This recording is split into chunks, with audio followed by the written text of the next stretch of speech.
মা আসছি। ও মা, কোথায় যাচ্ছিস? টিউশন যাচ্ছি। ও মা, তো স্যার সরস্বতী পুজোর দিনও টিউশন পড়ায়? মা তুমি তো জানো আমার স্যার কতটা ডেডিকেটেড পড়াশোনার প্রতি, আমাকে তো পাস করিয়েই ছাড়বে স্যার বলে দে, তাই আমাকে পড়তেই হবে। মানে সরস্বতী পুজো দিয়ে অজুহাত করলে হবে না। ব্যাগ কই, বই খাতা?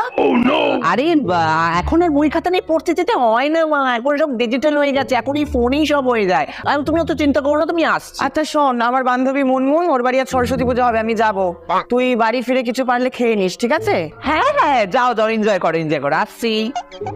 বাবা, এত দেরি হলো তোমার? সবাইকে ম্যানেজ করে তারপর তো আসবো। বলো কোথায় যাবে?